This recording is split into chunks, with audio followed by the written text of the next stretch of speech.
My name is Jamal Raslan, and I'm a spoken word poet. I've been doing spoken word for over 2 years now, but I've been writing well longer before that. And I'm attached to a poetry collective based in Cyberjaya called Poets Passport. If you happen to be in Cyberjaya, you just drop by and say hi to us. We have one of the best monthly poetry gigs in KL. And I'm a crew member, and Al Ibrahim, a staff of Mind Valley. He's a failed imitator in Mind Valley, but over there in Cyberjaya with Poets Passport, he's a genius videographer and photographer. And prior to this, I was writing exclusively in Malay because I didn't believe that I had an English writing voice. And so I wrote, inspired by the works of the late National Laureate Usman Awang, until YouTube introduced me to deaf poetry and spoken word. Yes, I see a few nods there. So yeah, when I saw spoken word, and I realized that's probably my English poetry voice or writing voice. And I had a stab at it and never looked back since. So today I'm invited to talk about how creativity brings empowerment. I can't really tell you what creativity is, but I'm going to tell you what I think it is and what it is to me. And the thing about creativity is that everybody likes to link it with originality. It's how we put value on it. The more original it is, the greater it is, the more creative you are. But, I mean, how original is original? What is original? And it reminds me to a quote that a person whom is often regarded as the voice of common sense, as a voice of reason, as a voice of conventional wisdom has said. And this person said, there is no such thing as originality. All right? Everybody knows this person. His name is Anonymous. Exactly. So the thing about creativity and originality is that I do not believe that there is no such thing as originality. What I believe is that originality is everywhere. Everybody is original and authentic. And I'm going to tell you why. And before I tell you why, I'm going to tell you what I think creativity is. So what is creativity, right? It comes from the root word create, which means to produce something or to make something out of nothing or out of something, given some resource. Okay? But to me, what create is the letter C, R-E-A-T-E. C stands for conception. It is the moment when an idea or an impulse is conceived in you. It is a moment of enlightenment. And at this point, you realize something. And how you get this idea or impulse can be an immediate thing, or it can be something that happens over the course of time.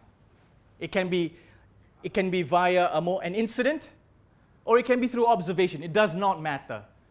And once you've got this idea or impulse, you then respond to it. And this response is what you call inspiration. Now, many would disagree and say, I thought the moment of inspiration is the moment when you got the idea. No. You've already got that idea just before you got inspired. Because the moment where you get inspired is the moment where you realize the idea that has just been conceived is something that is truly meaningful to you. And when you feel that inspiration, you become ignited, you become incited. And at this point, you don't waste any more time. What you try to do is express it. You try to express it in the best way you could, in the exact same way that made you feel inspired at the very first place. And that is when you initiate or instigate something in whatever way, with whatever means you have, to express this inspiration, this idea that you had. This is the first stage where creativity manifests itself into something physical or tangible. And as you try really hard to express this, you learn to articulate this idea in whatever channels or mediums or ways that you know.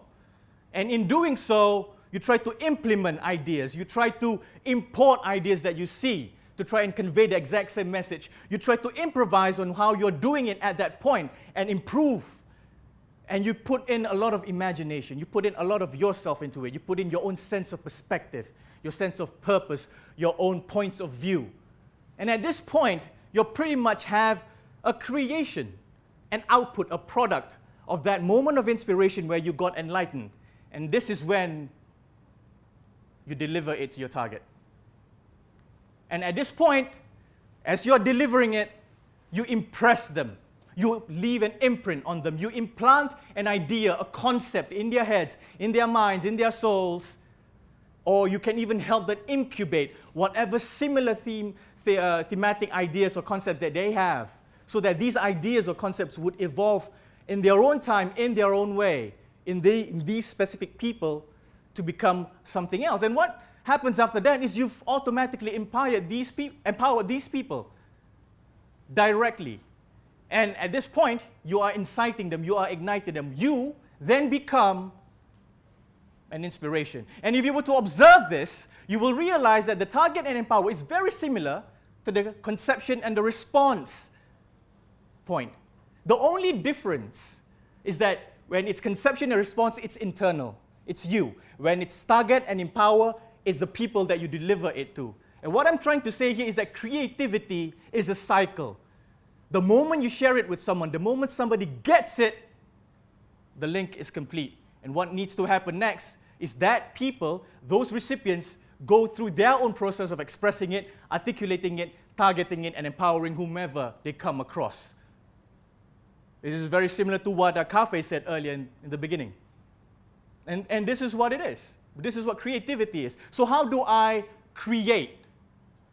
How do I go through the process of conception, response, express, articulate, target, and empower? I'm not going to beat my own drum and I say, I tried to do this and make you see something. No. Because at the end of the day, when you are going through the expression, when you are trying to articulate that idea, all those bullshit doesn't cross your mind at all. What you want to do at that point is just you want to make sure that the moment of inspiration, that enlightened feeling that you got is replicated on a piece of paper or on the screen, wherever.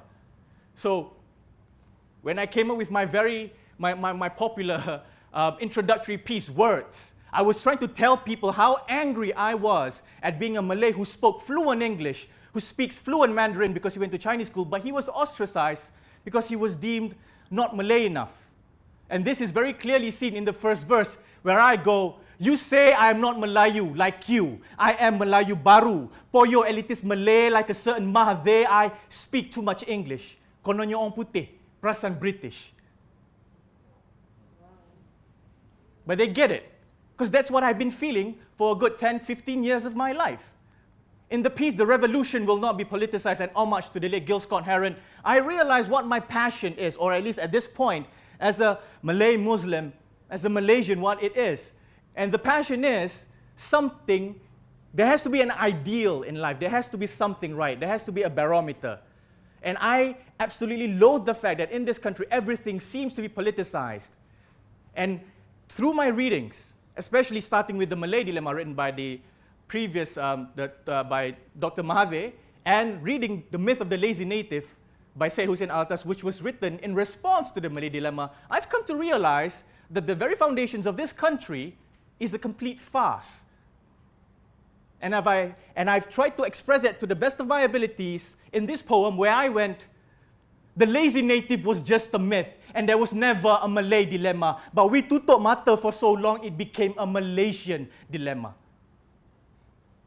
Because that's what we see every day in newspapers, online, Facebook, Twitter. In the piece Motorcycle Diaries, I woke up at 2 o'clock on a Saturday with no pieces to perform for a poetry slam later that night at 8 p.m. And as I woke up, scratching my head, a spoken word piece by an artist called Malik Yusuf, coming from the album Wake Up by The Roots and John Legend, was playing. This piece is called Ghetto Boy.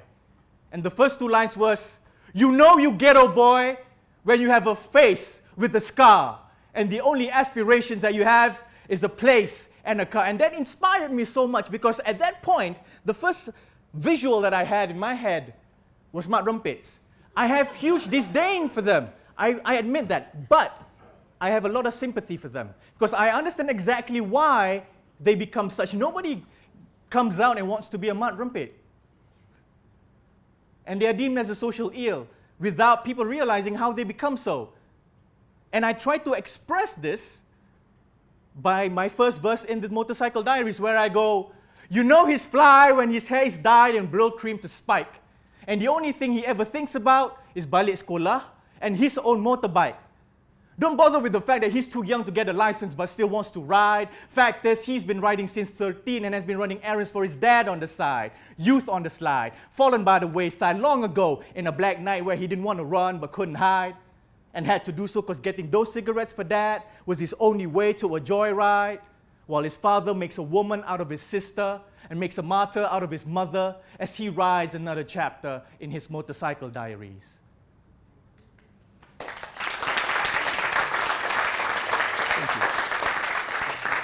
In a piece that I'm currently writing for an event tomorrow called Creativity and the Spiritual Path, I saw a clip by a YouTuber called Adiba, a very fluent American English-speaking Malay girl wearing the hijab. And she was talking in a 5-minute clip where she says, how should a Malay woman, Muslim woman, treat the hijab, wear the hijab, carry the hijab, and she has to do it with haya.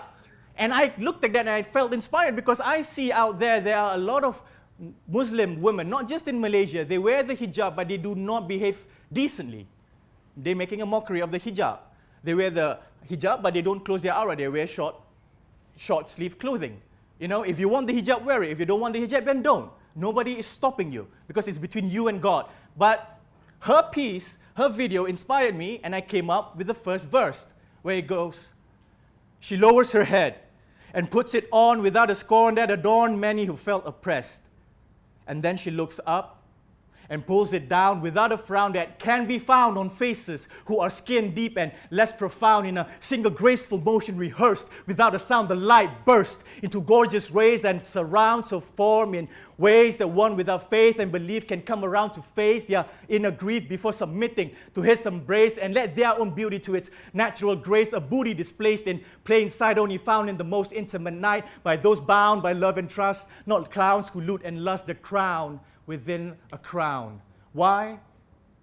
Because to a Muslim woman, her hair is a crowning glory and is the biggest aura. And in the piece, she said, I can live with a broken heart, where this is the first spoken word piece that I wrote. I just got to know from my mother that she got her heart broken by a sibling of mine. And I felt so angry when she confided in me. And I really needed to express that. But I couldn't figure out how. How do I articulate a broken heart? The story that I've been saying here is very familiar to all of you, whether you've felt it, whether you've experienced it, whether you've read it, or whether you've heard it from somebody else. But what makes it different is the fact that I put myself into it. And when I spoke to my girlfriend about this case, this thing that happened with my mother, we came to a point that we found the best way to symbolize a mother's sacrifice. And that's where I went. She said, I can live with a broken heart. Let me live with a broken heart because I have been living with a broken heart. When I broke a piece of it in 72 for the man that I love, and then in 73 for your sister's heart, and then in 76 for your brother's warmth, and then in 81 for your words and your charm, and finally in 86 for your sister's laugh. So I can live with a broken heart. So let me live with a broken heart. Just let me be. Let this be, because I know exactly where the pieces are. And that was the end to that piece. Now, what I'm trying to say here is that at any point these stories come out and these stories touch you, it doesn't really matter whether it's original or not. Why? Because originality exists. And before I tell you why originality exists, let's revisit what I've said earlier. These words were words that you've seen and heard maybe 5 minutes ago. Can somebody tell me what does every single thing in there have in common? Exactly. I, you, me, us. Individuality, uniqueness, our own selves. And this is why creativity is originality. And this is why I say originality and authenticity exists. Because when you're trying to express and articulate something, you put yourself into it. And when you combine that with what creativity is, basically, creativity is the ability to create to the power of you. And this is what creativity is. And this is why Everybody can be creative. This is why originality exists. And it does not matter how different or how bad people think what your creative output or endeavors or results are. It does not matter. Because as long as you felt damn good doing it, it's enough. And before I sign off, I would like to leave you with a piece that I've written recently. And it relates a lot to us, me, you. And I hope you guys like it. This is called Human Lens. We live in an age where a screen is more sensitive to touch than our skin. And we are more sensitive to sensitivities than holding our own kin. People touching screens to connect globally with another, but still think twice before holding hands with a different color.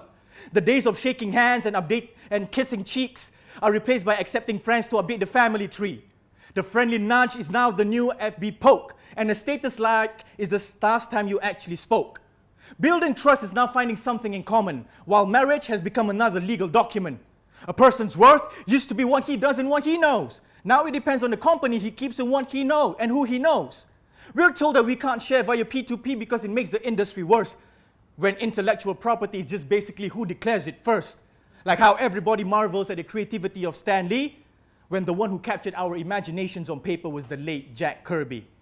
Globalization is just a word to expand one's connections, because the real commodity now is first-hand information. But what if I put my hand out first? Before sharing any information, without sharing any information, would you reach out to me? Oh, angati ka maiye, do you see me? We live in an age where beauty is just skin deep, and we test it on animals first because it's safe to us and it's cheap. We let our eyes judge based on what it sees because we let logos tell us how to look and how to speak.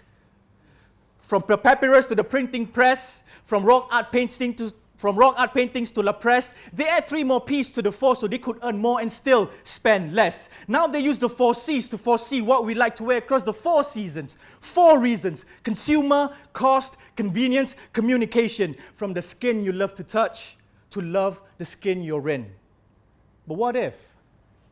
What if I get under your skin? Would you feel me? Who would I see? O angati ka maiye, would you see me? You see, there is a difference between value and values. And when you value your values like your valuables value, then your valuable values is worth nothing of value. No matter how good you look in the first tenth of a second, the words you say make the lasting impression. Because sound travels slower than light, and that's why some appear bright until you hear them speak.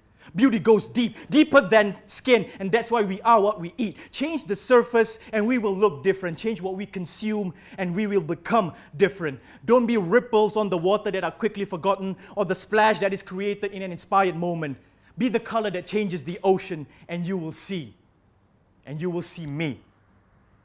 Blame me for wearing rose-tinted glasses with human lenses, but my eyes don't like the reality, so I'm using my human senses. So what if I think with my heart, listen with my eyes, speak with my hands, see with my mind? I will get you. And if I still don't get you, I will touch you. So that I can suck those words right out of your heart, straight onto my skin and feel it with my ears, because I see you. I see you, o angati ka maiye, I see you. So embrace your naked skin and strip these present tenses. You will never make contact if you don't use our common senses. And if you still don't see me using your human senses, then it's time you change your contacts and wear some human lenses. Thank you.